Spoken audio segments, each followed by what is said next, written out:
Allô tout le monde! Donc aujourd'hui on se retrouve avec une nouvelle vidéo. Donc cette vidéo ce sera qu'est-ce que le PVT? Donc j'en avais parlé dans ma précédente vidéo que je mettrai juste ici sur comment venir au Canada du PVT. Donc aujourd'hui je vais maintenant vous expliquer qu'est-ce que le PVT en détail. Donc le PVT, qu'est-ce que c'est? C'est un visa. Donc PVT, ça veut dire Programme Vacances Travail. Donc c'est un accord entre les pays qu'on a le droit de rester sur le territoire pour soit travailler ou alors prendre des vacances ou alors faire le tour du pays pendant 2 ans en totale légalité ou alors faire les deux, travail puis vacances. Donc à savoir que le PVT, il n'existe pas juste au Canada, il y en a dans plusieurs pays. Je sais que la France a plusieurs accords, il me semble que c'est 15 pays mais je suis pas trop sûre. Il y a l'Australie, la Russie, la Colombie, le Pérou, la Belgique, bon il y a plein de pays, j'ai pas tous les pays en tête, je pense l'Uruguay aussi. Donc c'est super intéressant pour découvrir un pays, découvrir une nouvelle culture, découvrir comment fonctionne, puis aussi pour immigrer, admettons si votre rêve c'est de vivre au Canada, ça fait un bon point d'entrée pour rentrer sur le pays. Parce que c'est quand même facile à obtenir, ben facile, tout est relatif, mais en fait, donc c'est un visa de 2 ans. À savoir que moi j'ai eu mon premier PVT en 2014, donc c'était très différent, j'avais juste 1 an. Puis c'était pas du tout la même façon de l'obtenir en fait parce que nous c'était premier arrivé, premier servi. Donc c'était celui qui cliquait le plus rapidement sur le bon bouton au bon moment. Donc c'était plus facile en même temps oui et non parce que souvent il y avait des problèmes de connexion internet, des problèmes de site et en même temps c'était entre nos mains. Comparativement à maintenant où le PVT, donc je pense qu'il y a environ 7000 places en ce moment. Puis il y a vraiment beaucoup de personnes qui demandent. Moi, à mon époque, il y avait déjà 50 000 personnes pour 6500 places, je pense. Mais là, maintenant, c'est ça, 7000 places, puis il y a encore plus de personnes qui le demandent. Puis comment ça se passe, c'est vraiment la loterie, en fait. Il y a plusieurs rondes. Puis à chaque ronde, ils tirent au sort, au hasard, un nombre de personnes. Donc j'avoue que c'est pas cool parce que on sait pas si c'est vraiment du hasard. Premièrement, on sait pas qu'est-ce qu'ils regardent dans le dossier parce que honnêtement moi je sais pas si c'est vraiment du hasard mais bon. Donc vous pouvez le faire pendant plusieurs années puis ne jamais être sélectionné. À savoir que le PVT c'est aussi une tranche d'âge spécifique, donc il me semble que c'est de 20 ou de 19 ou 18 à 30 ou 35 ans dépendamment des pays. Au niveau du dossier, qu'est-ce qu'il demande? Donc c'est sûr qu'il demande votre passeport et toutes les pages de vous avoir voyagé. À savoir qu'il demande aussi 2500 $ sur votre compte en banque. Donc ça c'est vraiment une preuve qu'il faut amener.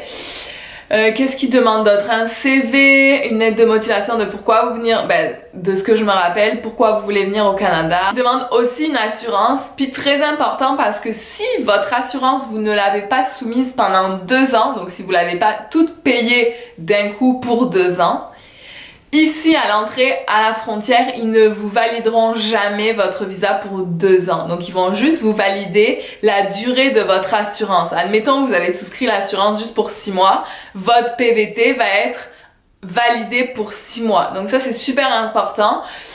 Pour 2 ans, ça coûte environ 760 €, un truc comme ça. Donc oui, ça a un coût, mais honnêtement, moi il m'est arrivé un peu des soucis ici au niveau de la santé quand j'étais en PVT. Puis j'avais Globe Partner puis c'est vraiment le meilleur service que j'ai jamais eu. Ils m'ont appelé pour savoir c'était quoi le souci, ils m'ont rappelé pour savoir si j'étais bien, ils ont tout remboursé de A à Z. C'est sûr qu'on avance les frais, mais ils ont tout remboursé. Puis si vraiment il y a quelque chose de très grave, vous avez le rapatriement ou alors ils avancent les frais à l'hôpital ici si vous pouvez pas vous déplacer. Honnêtement, il n'y a rien à redire. Ça a un coût, mais honnêtement, quand on est sur place et qu'on a cette assurance, on est très content, surtout quand on sait comment ça se passe la santé. J'ai fait aussi une vidéo pour la santé juste ici.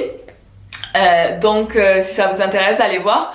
Donc c'est pas mal ça. Puis voilà, le PVT c'est un bon moyen de venir ici, de découvrir le pays, de découvrir la culture. Puis si vous avez la chance de trouver un travail où vous êtes bien et vous êtes à temps plein, que vous y êtes pendant 1 an, vous pouvez faire une demande de résidence permanente par le biais du PEQ, Programme d'expérience québécoise. Attention, il y a certaines catégories qui y rentrent de travail et certaines qui n'y rentrent pas. Si vous travaillez à McDonald's, ça ne va pas marcher par exemple. Si vous travaillez même dans un commerce quelconque en tant que vendeur, ça ne fonctionnera pas. Il faut vraiment un domaine spécifique au niveau du travail. Tout ce qui est, déjà si vous êtes responsable de quelque chose, ça va marcher, c'est clair là, mais... Donc je pense que, qu'est-ce qu'il y a d'autre à savoir au niveau du PVT? C'est ça, il y a plusieurs pays, ça c'est vraiment cool. Par contre, en PVT, c'est pour ça qu'ils demandent l'assurance d'ailleurs, c'est parce qu'ici, vous n'avez pas le régime d'assurance maladie Québec si vous restez au Québec. Ça, c'est bien clair que si vous arrivez un souci, c'est à vous de vous débrouiller. En gros, c'est un visa qui vous autorise à travailler, à voyager. Par contre, faut pas dépendre du système. Donc, vous n'avez pas droit au chômage, vous n'avez pas droit à l'assurance maladie, il y a beaucoup de choses auxquelles on ne rentre pas. Ça, c'est vraiment important de le savoir parce que on reste des immigrés au Canada. Ok, oui, on peut travailler, mais on n'a pas les mêmes droits que les Québécois au niveau de la santé et au niveau du chômage. Ça, c'est super important parce que des fois, on arrive, on se dit « Ah, j'ai travaillé 6 mois, je vais avoir droit au chômage. » Non. Pour les impôts, vous en payez, mais justement, toute la partie assurance chômage auquel on n'a pas droit, assurance santé auquel on n'a pas droit, elle est remboursé parce que les impôts sont prélevés à la source. Donc ça c'est top parce que quand c'est venu le moment de faire sa déclaration d'impôt, souvent on a un gros retour. Moi j'ai déjà eu 3 000 $ de retour ou 2 500 de retour d'impôt parce que j'avais travaillé, on m'avait enlevé trop sur mon salaire et ils m'ont tout remboursé. Donc ça c'est vraiment top. Puis c'est ça, après, libre à vous, vous pouvez aller dans tout le pays, Québec, en Ontario, dans la région de Vancouver, vous pouvez aller vraiment partout. Donc c'est pas mal ça, j'espère que ça vous aura aidé. Je vais vous laisser le site de PVTiste Canada qui est vraiment top au niveau de tout ce qui est renseignement. Il vous explique vraiment en détail comment faire sa demande, comment ça marche. Il vous envoie même les notifications de quand ça commence, quand les rondes débutent. Donc je vais vous laisser juste en bas l'info. J'espère que cette vidéo vous a aidé. Puis n'hésitez pas si vous avez des questions, ça va me faire plaisir de répondre. Likez cette vidéo si elle vous a plu, puis abonnez-vous. Plusieurs vidéos vont suivre sur ma chaîne concernant l'immigration au Canada, concernant le système de fonctionnement au niveau du Canada. Donc sur ce, je vous dis à bientôt et je vous souhaite une belle journée.